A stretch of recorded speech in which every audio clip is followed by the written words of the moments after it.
Welcome to Bunny dairy farm channel. మనం ఈరోజు వ్యవసాయ రంగానికి అనుభూతిగా ఉన్నటువంటి పాడి పశువుల రంగానికి చేయూతగా ఉన్నటువంటి ప్రతి ఒక్క పశువుల సేవల్లోనూ డైరీ ఫామ్లలోనూ మనకు పశువుల సంతల్లోనూ అనేక రకమైన వీడియోలు చేయడం జరుగుతుంది. ఈ రోజున మగవారే కాకుండా ఆడవారు కూడా ఈ రంగంలో ముందంజలో ఉన్నారని చెప్పి మీకు నిరూపించడం కోసం అనేది ఈ వీడియో చేయడం జరుగుతుంది. ఈవిడ గత కొంతకాలం నుంచి కూడా ఈ పశువులు అనేది మేపి వీటిలో లాభాలు నష్టాలు ఎలా ఉన్నాయి ఏంటనేది మొత్తం వివరాలు ఇవన్నీ అడిగి తెలుసుకుందాం. ఏమండి మీ పేరండి? మీరు ఎన్ని సంవత్సరాలు చేస్తున్నారు? నా చిన్నప్పటి నుంచి మేపుతున్నాను. మీ చిన్నప్పటి నుంచి చేస్తున్నారు. ఈ రంగంలో మీకు ఏమన్నా లాభసాటిగా అనిపించిందా లేకపోతే నష్టాల బారిలో ఉందా? ఏదన్నా చేయడం వల్ల ఉపయోగం ఉందా మీకు? ఇది వరకు అయితే లాభం అనిపించేది. ఈ మేతలు పిరమైపోయిన కాడి నుంచి బొట్టుగడ్డి కొనుక్కోవటం, పచ్చగడ్డి కొనుక్కోవటం, దానాలు కొనుక్కోవడం వల్ల లాభం ఏమి కనిపించట్లేదు. ఏం కనిపించట్లేదు. ప్రజెంట్ మీ దగ్గర ఎన్ని పశువులు ఉన్నాయండి? దోళ్ళు అయితే చిన్న చిన్న దోళ్లతో 5, గేదెలు అయితే 6. పాలిచ్చే గేదెలు 6 ఉన్నాయి. పాలిచ్చే అయితే 2, శివుడి గేదెలు 2. శివుడి గేదెలు 2, పాలిచ్చే 2 ఉన్నాయి. ఒక 2-3 సంవత్సరాల దోళ్ళు 2. 3 సంవత్సరాల గేదెలు 2 ఉన్నాయి. చిన్న దోళ్ళు అయితే 5, శివుడి అయితే 2, ఇప్పుడు పాలిచ్చే అయితే ప్రస్తుతం 2. మీరు పశువులను ఎక్కడ కొనుక్కొస్తారండి? పశువులు ఎక్కడ మనకు అనుకూలంగా అనిపిస్తే తుందూరులో కొంటాం, ఉండిలో కొంటాం. ఉండి అంటే పశువుల సంతలో కొనుక్కొస్తారా? బేరగాల దగ్గర కొనుక్కొస్తారు మీరు? ఉండంటే ఇంకా పశువు వాళ్ళ ఇంటికాడే ఇంకా చాలు కదా అండి, అక్కడే కొనుక్కోవచ్చు. బేరగాల దగ్గర కొనుక్కోస్తారు. మీకు వాళ్ళ దగ్గర తీసుకొచ్చినప్పుడు మీకు ఏమన్నా వాళ్ళు చెప్పిన పాల మీద ఎక్కువ ఇవ్వడం గానీ తక్కువ ఇవ్వడం గానీ అలాంటివి ఏమైనా జరిగినాయా? అదిగోండి అక్కడ గేదెని కొన్నాం. అది కూడా చూపించమ్మా. చివరి గేదె దాన్ని కొన్నాం. రండి గేదె దగ్గరికి వెళ్దాం. గేదె ఫాక్స్ చేయమ్మా. ఈ గేదె 2 నెలలకి 50,000 కొన్నాం. 60,000 కొన్నాం. కొన్నాక 3 లీటర్లు ఇస్తుందని చెప్పారు. అతను 3 లీటర్లు ఇస్తుందని చెప్పారు. ఎంత ఇచ్చిందండి? ప్రస్తుతం 2, ఇప్పుడైతే లీటర్ ఇస్తుంది. ఇప్పుడైతే లీటర్. మీరు కొన్న కొత్తలో అతను చెప్పిన పాలు ఇచ్చిందా? ఇవ్వలేదండి. ఎంత వ్యత్యాసం వచ్చింది? 1 లీటర్ తేడా వచ్చింది. లీటర్ తేడా వచ్చింది. మరి మీరు అతను ప్రశ్నించారా? మీరు ఎన్ని పాలు ఇస్తుందని చెప్పారో, మా దగ్గరికి వచ్చిన తర్వాత పాలు తగ్గిపోయినాయి కారణం ఏంటి అడిగారు మీరు? అలా అని అడిగితే మా దగ్గర ఇచ్చినాయి, మరి మీరు ఏం మేతలు పెడుతున్నారో మీ దగ్గర తగ్గిపోయి అంటారు. వాళ్ళ దగ్గర కొనుక్కొచ్చినప్పుడు ఒక మాట మాట్లాడతారు, మన దగ్గర కొంచెం వచ్చాక ఇంకో మాట మాట్లాడతారు. అంటే ఖచ్చితంగా మనకు అనుభవం ఉన్నా కూడా ఎంతో కొంత నష్టం వస్తుంది కంపల్సరిగా. ఇప్పుడు ఈ 2 ఇచ్చే పాలు ఇట్లా దానాల ఖర్చు కూడా రావట్లేదు. దానా ఖర్చులు కూడా ఇవాళ దానా వచ్చేసి కేజీ 30 రూపాయల దాకా ఉందండి. చిగురు బత్త 1150. 1150 రూపాయలు. 50 కేజీలు. 50 కేజీలు కనికల బత్త 1400. కనికల బస్తా 1400. చిట్టు అయితే 15 రూపాయలు కేజీ. 30 కేజీలు 60 కేజీలు 900. ఇప్పుడు వచ్చి మీరు ఎంత దాన పెడతారా? తౌడు గాని చిట్టు లేతే జైంపుని పెడితే నెలకైతే 2 కలిపి 10,000 మీద సరిపోవట్లేదు. 2 పశువులకు వచ్చి 10,000 రూపాయలు ఖర్చు వస్తుంది మీకు. మరి పాలండి? పాలు ప్రస్తుతం చెబుతున్నాను కదండి, కొన్ని అవి సమృద్ధికి ఇచ్చినాయి అనుకోండి, అవి పోని మనకు లాభం వస్తుంది. ఇప్పుడు ఇచ్చే తక్కువ కదా, అట్లా దాన కూడా రావట్లేదు. ఇప్పుడు వతనలో ఉన్న శివుడికి ఏది ఉంది కదా, వతనలు పోతాం ఎందుకని నేను కొనుక్కొచ్చి రోజు పోసే వాళ్ళకి పోతున్నాను. రోజు పోసే వాళ్ళకి. ఇప్పుడు ఈ గేదె ఏమన్నా సూడుతో ఉందండి? లేదండి, మొన్నే పొల్లిందండి. పొల్లింది. దీన్ని ఎక్కడ తీసుకొచ్చారండి? దీన్ని కాదు, ఏ ఊరు నుంచి కొన్నారో ఆయన దగ్గర తోడుకొస్తే అక్కడి నుంచి బేరమాడి వాళ్ళు తీసుకొచ్చుకుంటే వాళ్ళ దగ్గర మీరు బేరమాడి తీసుకొచ్చుకున్నారు. ఎంత తీసుకొచ్చారండి? తరుపు మీద ఇంకా పాలు అయిపోయాక ఒక పూట ఇస్తుంది. అప్పటికి ఒక పూట ఇస్తుంది. మీరు ఎంత తీసుకొచ్చారు? 52,000 కొన్నాం. 52,000 కొనుక్కొచ్చారు. ఇప్పుడు మన దగ్గరకు వచ్చాక శివుడు చేసుకున్నాం. మీరు సూడుగా కట్టించుకున్నారు. ఇప్పుడు ఎన్ని మాసాలు చుడుతూ ఉందండి? ఇంక ఇది మరి 10 అనుకున్నాను. మాకు అక్కడే పొల్లి మనని మాకు తెలియట్లేదు. అంటే వాళ్ళు నికరంగా చెప్పలేదు. మీరు డాక్టర్ గారితో సూడు పరీక్షలు చేయించాను. మీరు చేయించి ఎంతకాలం అవుతుంది? అది గుర్తులేదండి. తెలియదండి. అది ఇంకా వీనమోపుకి వచ్చే ముందు మనకి ఏదైనా 1 వారం రోజుల ముందు దాని సూచనలు కనపడతాయి కాబట్టి పొదుగు చేస్తుంది. అదే ఆ సూచనలు బట్టి మీరు ఇంకా గుర్తు చేసుకుంటాం. ఒకసారి బ్యాక్ సైడ్ క్వాలిటీ చూపించాము. అది ఏంటని నేను నష్టం వచ్చిన పాలు కొని అతని వాళ్ళకి వేసుకున్నాను. మీరు ఈ లోకల్లో మార్కెట్ లో కొనుక్కోవడం బేరగాల దగ్గర కానీ బయట ఎక్కడ హర్యానా కానీ గుజరాత్ కానీ అలా తీసుకొచ్చి బేరగాల దగ్గర అక్కడ తీసుకురాలేదు. అంత మన గ్రేడెడ్ ముర్రా వాడారికే వాడారు ప్రస్తుతం ఇప్పుడు వరకు. చింతపర్రు ఇటు ఎక్కడ గేదె మనకు కావాలనుకుంటే ఎక్కడ ఉందంటే అక్కడికి వెళ్ళి. దీనికి దూడ లేదండి మీరు కొన్నప్పుడు? ఉందండి ఇది ఈ దూడండి. అదండి సంవత్సరం వయసు ఉంటుందండి. సంవత్సరం పైన ఉంటుంది. ఈ గేదండి ఇది ఎప్పుడో ఇదిగోండి దాని పిల్ల దీని పిల్ల అది ఫస్ట్ అది కడుపు దీని కడుపులో ఉండగా తీసుకొచ్చామండి. సూడి మీద తీసుకొచ్చాం చిన్న తులసూరు పై మీద తీసుకొచ్చాం. ఎంత కొనుగోలు చేశారండి అప్పుడు శివుడామి మీద 32,000 కొన్నాం. సూడి మీద 32,000 కొన్నారు. ఎన్ని ఈతలు పోసామండి ఇది? 5 ఈతలు ఉంటదేమండి. 5 ఈతలు ఉండిద్దండి. దీని పిల్ల అది అది ఆ రెండు దాని పిల్లలే. ఇంకోటి ఇంకోటి అమ్మేసాను పోద్దోడ. ఇప్పుడు ఇది ఎన్ని పాలు ఇచ్చిందండి మీరు మీ దగ్గర ఎన్ని తర్వాత? ఫస్ట్ లో అయితే 4 లీటర్ దాకా ఇచ్చింది. 4 లీటర్ల దాకా ఇచ్చింది పాలు. ఇంకా ఇప్పుడే మరి సేపులు అవి వచ్చేస్తాం తగ్గిపోయి 2 లీటర్లు. ఇప్పుడు ఈ పశువు ఇన్ని దగ్గర నుంచి మీకు కంటిన్యూస్ గా పాలు ఇస్తుంది కదండి. 6 నెలలు పాలు ఇచ్చిందా, 5 నెలలు ఇచ్చిందా, లేదా సంవత్సరం ఇచ్చిందా? సంవత్సరం ఇవ్వదండి. 6 నెలలు 6 నెలలు వచ్చేసరికి మళ్ళీ పొలించేస్తాం కదండి. 6 నెలలకి పొలిచ్చేస్తున్నారు. అందుకు 2-3 నెలలు లేకపోతే 4 నెలలు ఇస్తుంది. మీరు పొలిచ్చిన తర్వాత 2-3 నెలలు నికరంగా పాలు ఇస్తుంది అంతే. 8 నెలలు కానీ 9 నెలలు కానీ ఇస్తుంది నికరంగా. 8 నెలల నుంచి 9 నెలలు. 6 నెలలు అయితే 4-3 ఇస్తాయి. అక్కడి నుంచి తక్కువ తగ్గిపోతాయి. ప్రస్తుతం దీని దూడ ఎక్కడ ఉందండి? అదండి చూపించమ్మా, దూడ చూపించమ్మా. దీనికి ఎంత వయసు ఉంటుందండి ఇప్పుడు ఈ దూడకు వచ్చేసి? 6 నెలలు అండి. మట్టి తినేసి నీరసంగా ఉంది. 6 నెలలు అండి. దామ్మా ఫోకస్ చేసి మట్టి తినేసి నీరసం అయిపోయిందండి దూడ. చీరలు అవి పెట్టేస్తున్నామండి. మట్టి తినేసి నీరసం అయిపోయింది. మరి దీన్ని మెడిసిన్ వాడుతున్నారా? మెడిసిన్ సెలైన్లు ఇప్పుడు కూడా మళ్ళీ పెట్టించారండి డాక్టర్ గారు. మీరు ఎంత ఖర్చు వస్తుందండి? మట్టి తినేసి ఇలా నీరసం అయిపోయింది దూడ. ఇప్పుడు వరకు డాక్టర్ గారికి మీరు ఇంచుమించు 2,000 దాకా ఖర్చు పెట్టి ఉంటారా? మందులు తెచ్చుకోమన్నారండి. మిమ్మల్ని తెచ్చేసుకోమన్నారా? అంటే గవర్నమెంట్ డాక్టర్ గారా లేకపోతే ప్రైవేట్? గవర్నమెంట్ డాక్టర్ గారు వాళ్ళ దగ్గరనే చేశారు. లేని తెచ్చుకోమన్నారు, చేశారు. మనకి ఇప్పుడు వరకు ఏమన్నా గవర్నమెంట్ పథకాలు లాంటి ఏమన్నా సహాయక చర్యలు జరిగినాయి? ఏమి ఇవ్వలేదు. ఏమి మొత్తం అంతా మీ సొంత పెట్టుబడితోనే మీరు చేసుకోవడం జరిగింది. ఇప్పుడు ఈ దూడ ఎంతవరకు రికవరీ అవ్వదో అందులో అయిన ఖర్చు అంతా కూడా మీరు సొంతంగా భరించాల్సిందే. మెడిసిన్స్ అయ్యేది కానీ ఏదైనా కానీ. డాక్టర్ గారు ఫ్రీ ఏనమ్మా? డాక్టర్ గారు ఇంటికి వచ్చి చేస్తే మనం ఎంతో కొంత చేతిలో పెట్టాల్సిందే. అదే బయట డాక్టర్ అయితే, ప్రైవేట్ డాక్టర్ అయితే ఇంకెక్కువ అవుతుంది. గవర్నమెంట్ డాక్టర్ గారు కాబట్టి కొంచెం తక్కువగా అవుతుంది. సరే అమ్మా, అడ్రా అమ్మా, చూద్దాం.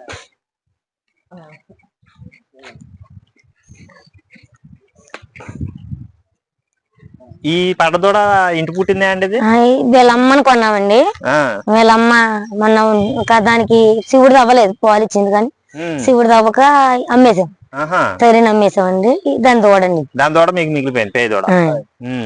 ఎన్ని సంవత్సరాలు వయసు ఉండేది అమ్మా ఇది? 3వ సంవత్సరం. 3వ సంవత్సరం. మరి జత పల్లేసింది అమ్మా ఇది? ఏం చూడలేదు, అటువంటి చూడలేదమ్మా. అదైతే పొల్లిందండి. ఇది పొల్లలేదు ఇంకా పొల్లలేదు. ఇదైతే పొల్లింది. ఇది దాని దూడ ముందు చూపించమ్మా, దీన్ని చుట్టూ తిరిగి చూపించు, దాని క్వాలిటీ చూపించు. మీకు ఇంట పుట్టిన దూడలను సాధ్యమైనంత వరకు మీరే పెంచుకుని ఉంచడం జరుగుతుంది. బయటకి అనేది పేదోళ్ళు అనేది బయటకి ఎక్కడ అమ్మరు.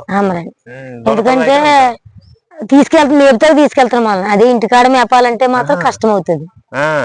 ఇంటికి తీసుకెళ్తాం కదండి మేపుతాకి, అందుకు మీరు ఓపెన్ గ్రేజింగ్ కింద బయటికి తోలుకెళ్ళి మేపుతారు కాబట్టి పచ్చిగడ్డి ఖర్చు అయితే తక్కువ ఉండటం వల్ల మీరు ముంచేసుకుంటున్నారు. అదేదో డైరీ ఫామ్ లో అయితే వాళ్ళు మేతలో దానా ఖర్చు ఉంటాయి కాబట్టి దూడలను బయట తీసేస్తారు. ఆ దూడ చూపించమ్మా. ఇదండి దాని పోద్దోండి అమ్మేసాను అన్నాం కదండి. ఆ దూడకు బదులు ఆ పోద్దోండి ఇచ్చేసుకుని పేదోండి అమ్మేస్తుంటే అది తీసుకున్నాం అనమాట. మార్గం వేసుకున్నాం. అలా పెంచుతున్నాను. అది దాని దూడ ముందు దూడని చెప్పాను కదా, ముందు దూడ. అది దాని పిల్లండి, మగ పిల్ల. తొలేత పడ్డమ్మా అది? ఇది ఇప్పుడు 2వ ఈత శివుడు. అది తొలేత మీద మీకు పాలు ఎన్ని ఇచ్చిందమ్మా? ఇచ్చింది 3-3.5 దాకా ఇచ్చింది. పూటకే 3-3.5 పాలు ఇచ్చింది. తొలిసిరిపోయాను 3.5 ఇచ్చిందంటే మంచి సారగల పడ్డాయి. తర్వాత కొంచెం పాలు ఏమైనా పెరుగుతాయా? పెరుగుతాయి అనుకుంటున్నానండి. 1 లీటర్న్నర 2 లీటర్ల దాకా పెరగచ్చు. 4 అయినా ఇస్తుంది కదండి. అదే 1 లీటర్ పెరుగుతుంది కంపల్సరిగా. అదేమో ఆ దొనకలు దాంది. ఆ దూడకు వయసు ఎంత ఉండిద్దండి? మొన్న నవంబర్ కి సంవత్సరం అయింది. నవంబర్ కి సంవత్సరం అయింది. ఇప్పుడు మళ్ళీ సూడుతో ఉందమ్మా. చూడదండి. ఎన్ని నెలలు సూడమ్మా అది? అది గుర్తులేదండి, చేయించాం. మీరు మెన్షన్ చేసుకుంటా లేదు, పుస్తకంలో రాసుకుంటా. 4 ఇట్ల మీద ఒకసారి కడితే రాసుకోవచ్చు, ఒకసారి కట్టట్లేదండి. 4-5 సార్లు చేయించవలసి వస్తుంది. 4-5 సార్లు. అందుకని ఇంక మర్చిపోతున్నాం అనమాట. అదేలే. ఇప్పుడు మామూలుగా దొనపొద్దు దగ్గర కలిపారమ్మా, డాక్టర్ గారు ఏమైనా ఇంజక్షన్ చేశారా? కలెక్షన్ అండి. కలెక్షన్ అండి హాస్పిటల్ కాడ. ఇప్పుడు మనకి ఈ ఎండు మేత ఉంది కదా, ఇది ఎన్ని ట్రాక్టర్లు వేసుకుంటారమ్మా మీరు సంవత్సరానికి వచ్చేసరికి? మొన్న అయితే పాతగడ్డి ఉందని నేను 2 ట్రాక్టర్లు వేసుకున్నాను. పాతగడ్డి ఇంచుమించు 1 ట్రాక్టర్ 2 ట్రాక్టర్లు ఉంటదమ్మా, ఇంక ఎక్కువ ఉంటదా? అది 2 ట్రాక్టర్లు ఉంటాయి. పక్కనే పాతగడ్డి అది. ఇది మొన్న సార్వ గడ్డి అండి. ఒక ట్రాక్టర్ వచ్చి ఎంత ఖరీదు పడుతుందమ్మా? 7,000 రూపాయలు పడుతుంది. ఇప్పుడు దీనికి ఎంత ఖర్చు వచ్చింది? 2 ట్రాక్టర్లు 14,000 రూపాయలు ఖర్చు వచ్చింది. ఇప్పుడు మీకు ఇది సంవత్సరం పొడుగుతా వస్తుందా, మధ్యలోనే అయిపోతుందా? గేదెల మీద రాదండి, పాతగడ్డి ఉంది కదా, 2 ట్రాక్టర్లు అని 2 ట్రాక్టర్లు వేసుకున్నాను. ఇప్పుడు మళ్ళీ దాలో వస్తే మళ్ళీ వేయించుకోవాలి. అంటే ఇంచుమించు సంవత్సరానికి ఒక 8 ట్రాక్టర్లా పడుతుంది ఈ పశువులకు మొత్తానికి. పడుతుంది 8 ట్రాక్టర్లు. పడుతుంది. ఈ ఖర్చు అంతా, ఈ ఖర్చు దానాల ఖర్చు అంతా కూడా మీరు సొంతంగా భరించాల్సిందే. మరి ఇంత ఖర్చు వస్తుంది కదా, మీరు పాల వ్యాపారం చేస్తున్నారు కదా, లీటర్ ఎంత మీరు అమ్ముతున్నారు? చిక్కడ నీళ్ళు కలపని అయితే 80, మాకు 60 రూపాయలు ఇస్తున్నారు. వాళ్ళకే నీళ్ళు కలిపే పోతాను, అది చెప్పి అమ్ముతున్నాను. చూసారా ఫ్రెండ్స్, ఈ దుస్థితి అనేది ఇది కేవలం పాల ప్యాకెట్ కి మన వాళ్ళందరూ కూడా ప్రజలు అలవాటు పడిపోయి ఆ ఖరీదు తక్కువకి వస్తున్నాయి అన్న ఆలోచనలోనే పాల రేట్లు పెరగడం చేస్తున్నారు. అంతా కూడా కల్తీ ప్రపంచంలో బతికేస్తున్నారు. ఎప్పుడైనా సరే స్వచ్ఛంగా తీసి పోసిన వాళ్ళకి 10 రూపాయలు ఇవ్వడానికి చాలా బాధపడుతున్నారు. ఆ కార్పొరేట్ కంపెనీలు మాత్రానికి ఎంత డబ్బు అయినా సరే అలాగా ఖర్చు చేస్తున్నారు. కానీ ప్రతి ఒక్కరు గుర్తుపెట్టుకోవాల్సిన విషయం ఏంటంటే, ఇలా స్వచ్ఛందంగా ఇలా వీళ్ళు సొంతంగా గేదెలు మేపుకుని పాలు తీసేవాళ్ళు స్వచ్ఛమైన పాలు పోస్తారు. మీ ఆరోగ్యం కానీ మీ పిల్లల ఆరోగ్యం కానీ ఏదైనా సరే చాలా చక్కగా ఉంటది. మీరు ప్యాకెట్ పాలు వాడారా అంటే మీ పిల్లల భవిష్యత్తును మీరే నాశనం చేసినట్టు వాళ్ళు అయిపోతారు అన్నమాట. కాబట్టి ఇలా 1 గేదె 2 గేదెలు మేపుకుని సొంతంగా పాలు చాలా నాణ్యంగా పోసే వాళ్ళు మీరు ఎంకరేజ్ చేయగలిగితే ఈ పాడి పరిశ్రమ అనేది ఇంకా అభివృద్ధి చెందిద్ది. వీళ్ళకి కూడా 10 రూపాయలు మీరు కల్పించిన వాళ్ళు అవుతారు. లేదనుకోండి ఆ కల్తీ పాలు తాగి మనం హాస్పిటల్లో, కార్పొరేట్ హాస్పిటల్లో లక్షల డబ్బులు అన్ని కూడా వేస్ట్ చేసుకుంటూ తప్పితే ఉపకారం అనేది ఏముండదు అనమాట. చూశారు కదా, ఇప్పుడు ఇదంతా కూడాను మొత్తం ఆవిడ సొంతంగానే చిన్నప్పటి నుంచి కూడా ఈవిడ గేదెల్లో ఉన్న అనుభవం బట్టి ఈవిడ చేసుకుంటూ వస్తుంది. కానీ ఇందులో వచ్చిన లాభాలు అంటూ ఏమీ లేవు. ఏంటంటే చిన్నప్పటి నుంచి అలవాటు అయిపోయింది కాబట్టి ఈ రంగాన్ని కొనసాగించడం జరుగుతుంది ఇంకా అలాగే. కానీ ఇందులో ఈవిడ లక్షలు సంపాదించి ఏదో పొలాలు కొనేసి మీ మేడలు కట్టేసిన దాఖలాలు ఏం కనబడతలేదు. ప్రతి రంగంలో కూడా నష్టాలు వస్తాయి. కానీ ఈ వ్యవసాయ రంగంలో కానీ ఈ పాడి పరిశ్రమ రంగంలో కానీ ఎవరైనా సరే ఒకసారి దిగారు అంటే అందులోంచి బయటికి రాదు. దానికి కారణం ఏంటంటే స్వచ్ఛందమైన పాలు మన ప్రజలందరికీ అందించడం కోసం అనేది ఈ రంగంలో దిగుతారు. వాళ్ళకి లాభాల కోసం అనేది ఈ రంగంలో దిగరు. వాళ్ళ సంతోషం కోసం, ప్రజలను శుభ్రంగా ఉంచడం కోసం అనేది చేస్తారన్నమాట. ఇప్పుడు వరకు ఈవిడ చేసిన దాంట్లో ఈ చుట్టుపక్కల మన చుట్టూ కనపడుతున్న పశువులన్నింటికి కూడా పెట్టిన పెట్టుబడి ఎక్కువ, కానీ లాభాలు అనేది చాలా తక్కువగా ఉన్నాయి. వీటికి వచ్చే మెడిసిన్ కానీ, గడ్డి ఖర్చు కానీ, దానాల ఖర్చు కానీ ఇవన్నీ లెక్కేసుకుంటే దానికి సరిపోతేనే వాళ్ళు సంతోషిస్తారు. ఏంటంటే వాటిల్లో కూడా మన పాల రేట్లు పెంచకపోవడం వల్ల వాళ్ళకి లాభసాటి అనేది లేకపోయినా కూడా కేవలం అలవాటు పడి ఉన్నారు కాబట్టి ఈ రంగాన్ని ఇంకా కొనసాగిస్తున్నారు. కాబట్టి దీన్ని దృష్టిలో ఉంచుకుని ప్రతి ఒక్కరు కూడా ప్యాకెట్ పాలకు దూరంగా ఉండి ఇలాగ చిన్న సన్నకారు రైతుల దగ్గర పాలు పోయించుకోగానే ఉన్నారంటే మీకు ఆరోగ్యం మెరుగుపడుతుంది, వాళ్ళకే ₹1 కల్పించిన వాళ్ళు అవుతారు. గవర్నమెంట్ తరఫున షెడ్లకు కానీ, గేదెలకు లోన్లు కానీ అలాంటివి వస్తున్నాయి కదండి. మీ గ్రామంలో అలాంటివి ఎవరికన్నా ఇచ్చారా, లేకపోతే మీరేమన్నా అప్లికేషన్ ఏమైనా పెట్టుకున్నారా? మాకు ఇలా షెడ్లు వస్తున్నాయని తెలిసి వెళ్ళి అడిగితే అప్పటికే 3 సెలక్షన్ అయిపోయినాయి. వాళ్ళకి ఆల్రెడీ షెడ్లు ఉన్నాయి. ఉన్నా కూడా వాళ్ళ ఎవరికి గవర్నమెంట్ ఏంటంటే ఎవరు మేపుతున్నారు గేదెల్ని, ఎవరికి లేదు అని పరిశీలించి ఇవ్వాలి గవర్నమెంట్. అలా కాకుండా వాళ్ళకి నచ్చిన వాళ్ళకి, మనకి ఇష్టమైన వాళ్ళకి ఇచ్చుకుంటే ప్రయోజనం ఏంటండి? మరి అలా ఇవ్వకూడదు కదమ్మా. మీకున్నాయి ఇలా కనపడుతున్నాయి, కంటి ముందు కనపడుతుంది, 10 శాలరీ పైన కనపడుతున్నాయి. మీలాంటి వాళ్ళకి శాంక్షన్ చేశారంటే మీకు ఏదో సహాయంగా ఉంటది. రేపు ఇద్దరు మిమ్మల్ని చూసి ఇంకోళ్ళు కూడా ఇలా గవర్నమెంట్ తరఫున మనకి అనేది సహాయక చర్యలు అందుతున్నాయి కాబట్టి మనం ఈ రంగంలో దిగొచ్చని ముందుకు రావడం జరిగింది. కానీ మీకు అనేది అలాంటి సహాయం అందలేదు. వెళ్ళి అడిగితేనే సెలక్షన్ అయిపోయి ఈసారి వచ్చినప్పుడు చెప్తాం అన్నారండి. ఆయన గ్రామం మొత్తం మీద 3కే శాంక్షన్ అయినాయి. 3కి ఆ ముగ్గురికి ఇచ్చారు, మాకైతే ఇవ్వలేదండి. ఏమి లేవు, కొన్ని వచ్చి చూడండి ఇంటికనేసి కూడా అన్నాము అంటే అయిపోయినాయి కదా ఈసారి వచ్చినప్పుడు చెప్తాం ఇంకా ఎప్పుడు చెప్తారు? ఇప్పుడు చేసుకున్న తర్వాత ఇన్ని పశువులు ఉండి ఇంత చేసిన వాళ్ళకి మీకే రాకపోతే 1-2 పశువులు మేపే వాళ్ళకి అంటే వాళ్ళ కమిషన్ బేసిక్ల మీద ఏదైనా వాళ్ళకి లాభసాటిగా ఉన్న వాళ్ళకి మాత్రమే అందిస్తున్నారు అన్నమాట ఈ రోజున. ప్రభుత్వాలు అలా మారిపోయినాయి. అంతేగాని ఎవరు చేసుకుంటున్నారో ఏంటి, వాళ్ళకి ఎన్ని పశువులు లెక్కేసి వచ్చి వాళ్ళని చూసి ఇవ్వడం అనేది జరగట్లేదు. అంతా రాజకీయ చూస్తున్నారు ఫ్రెండ్స్, అంతా రాజకీయ పరంగానే అయిపోతుంది కానీ సహాయక చర్యలు అనేది ఏం లేదనమాట. గవర్నమెంట్ ప్రతి ఫండ్స్ కూడా రిలీజ్ అవుతాయి కానీ మన దగ్గరకు వచ్చే వాటికి మన చేతి దాకా రావట్లేదు. దీన్ని ప్రతి ఒక్కరు గుర్తించి ఈ వీడియో షేర్ చేయండి. ఎందుకంటే ఈ పాడి పరిశ్రమ రంగం ముందుకెళ్లాలంటే గవర్నమెంట్ సపోర్ట్ ఎంతైనా సరే ఎంతో కొంత ఉండాలి. కొనుక్కున్నామంటే గవర్నమెంట్ సపోర్ట్ ఉండి ఇంత ఇత్తనం కొనుక్కోండి దీని ద్వారా సబ్సిడీ ఉందంటే మనం ముందుకెళ్ళడానికి అవకాశం ఉంటది. గేదెలేమో ఒక మంచి గేదెలు కొనుక్కోవాలంటే ₹1,00,000 90,000 ఉంది. చేతి పెట్టుబడి పెట్టేసి దానికేమో పాలు సరిగ్గా ఇస్తే పర్లేదు, ఇవ్వలేదు అనుకోండి దాని ద్వారా కూడా మొన్న 70,000 కొన్నాను గేదెని, అది పాలు ఎన్నో ఇవ్వలేదు, శివుడు అవ్వలేదు, 33,000 ఇచ్చేవాల్సి వచ్చింది. దాని ద్వారా 40,000 నష్టపోయాం. గవర్నమెంట్ ద్వారా ఏదైనా సపోర్ట్ ఉండి మన సబ్సిడీలు అనేది ఇచ్చారనుకో ముందుకు వెళ్ళటానికి దీని ద్వారా కొంచెం మేలు పొందడానికి అవకాశం ఉంటది. గవర్నమెంట్ కూడా ఉన్న వాళ్ళకి చూపించదు ఒక దానాలు ఏంటి వీళ్ళు లేనోళ్ళు కదా వీళ్ళకి ఇద్దాం, వీళ్ళు కొంచెం పైకి వస్తారని గవర్నమెంట్ కూడా అనుకోవట్లేదు. ఉన్న వాళ్ళకి ఇప్పుడు పొలాలు ఉన్న వాళ్ళకి ఆస్తులు ఉన్న వాళ్ళకి ఇస్తే ప్రయోజనం ఏంటి? అంతే కదమ్మా, ఏమి లేని వాళ్ళకి ఇలా చిన్న సన్నకారు రైతులకి ఇస్తేనే కొంచెం అభివృద్ధి వాళ్ళ పేరు చెప్పుకుంటాం, కొంచెం పైకి రాగలుగుతాం. వాళ్ళు పట్టించుకోకపోతే మేము కూడా ముందుకు వెళ్ళలేం కదా. అంత పెట్టుబడి తీసుకొచ్చి మీరే పెట్టాలంటే కష్టం అవుతుంది, కష్టం కదా. ఇందులో ఒకసారి లాభం వస్తుంది, ఒకసారి నష్టం వస్తుంది. ఎక్కువ శాతం పెట్టిన పెట్టుబడులు రావడమే కష్టంగా ఉంది. ఇంకా లాభాల సైడ్లు నడవాలంటే ఒట్టుగడ్డి కొనుక్కోవడం, పచ్చగడ్డి కొనుక్కోవడం, దానాలు కొనుక్కోవడం, ఇందాకన్నట్టు అలవాటు అయిపోయి మేపటం అంతే. అంతే ఇంకా గవర్నమెంట్ తరఫున దానా బస్తాలు గానీ ఏమీ లేదండి. మొన్న పశువుల డాక్టర్ గారిని అడిగాం, ఇలా దానయ్యో వస్తాయంటున్నారండి అంటే దానా ఏమి లేదు, లోన్ అంట, లోన్ ఇప్పుడు రాస్తున్నాము, లోన్ రాస్తున్నా దానికి సబ్సిడీ ఏమి ఉండదంట, ఎంత తీసుకుంటే అంత కట్టేయాలంట. అదేంటి 50% సబ్సిడీ ఉంటుంది కదమ్మా మామూలుగా? అసలు ఎప్పుడు లేదండి. ఎవరో అన్నారని డాక్టర్ గారికి ఫోన్ చేసి అడిగితే లేదు, దానాల గురించి అడిగాను, దానాలు రాస్తున్నారంటే దానాలు కాదు కానీ చేయి మార్చుకోవడానికి నెల 15 రోజులకు మళ్ళీ ఎంత ఇచ్చారో అంత ఇచ్చేయాలంట, వడ్డీ ఉండదంట కానీ ఇచ్చింది ఇచ్చేయాలంట, సబ్సిడీ ఏమి ఉండదంట. నెల 15 రోజులకి ఇవ్వగలుగుతామా? ఎలా ఇవ్వగలుగుతారమ్మా? 10,000 రూపాయలు పాలు అమ్మితే 20,000 రూపాయలు ఖర్చు వస్తున్నప్పుడు మీరు తీసుకొచ్చి వీళ్ళు ఇచ్చిన లోన్లు నెల 15 రోజుల్లో 2 నెలల్లో ఇవ్వాలంటే చాలా కష్టం. మీరేమన్నా ఒక 100 గేదెలు పెట్టుకుని పెద్ద డైరీ ఫార్మ్ రంగంలో ఉండేసి మీ కింద 10 మంది బీహార్ వాళ్ళు రన్నింగ్ లో అవుతుంటే మీకు ఆదాయం వచ్చింది కాబట్టి మీరు కట్టగలుగుతారు. అంతేగాని మీరేదో ఓపెన్ క్రేజింగ్ గా మీరు ఎక్కడో పొలాల చుట్టూ గట్ల మీద వేపుకొచ్చుకుని తీసుకొచ్చిన ఒట్టి గడ్డి కొనుక్కుని చేసేవాళ్ళు మళ్ళీ పాల రేట్లు చూస్తేనేమో ₹60 ₹70 మించి ఉండవు పాల రేట్లు. దానా ఖర్చులు వచ్చేవాడికి ₹100 అవుతాయి. 1 లీటర్ పాలు తీయాలంటే ₹100 ఖర్చు వస్తుంది ఈ రోజున. అది దానికి 1 లీటర్ పాలు ఇచ్చినా దానికి రోజుకి ₹150 ₹150 పెట్టాల్సి వస్తుంది. రోజుకి 5 నుంచి 6 కేజీలు 8 కేజీలు పెడితేనే అది 5 లీటర్ పాలు ఇవ్వాలంటే కష్టంగా ఉంటుంది. అలాంటిది వీళ్ళు నెల 15 రోజుల్లో కట్టాలంటే ఏ విధంగా కడతారు? చూడండి ఫ్రెండ్స్, ప్రతి ఒక్కరు కూడాను గవర్నమెంట్ అక్కడ స్కీమ్స్ మేము ఈ అమలు పరిచాం రైతులకు మేము అలా చేస్తున్నాం అన్నారు కానీ అవి వీళ్ళ దాకా అనేది చేరట్లేదు. మధ్యలో రాజకీయ పరంగా అనేది కలిసిపోతున్నాయి కానీ బక్కోడి దాకా అనేది చేరడం అనేది జరగట్లేదు.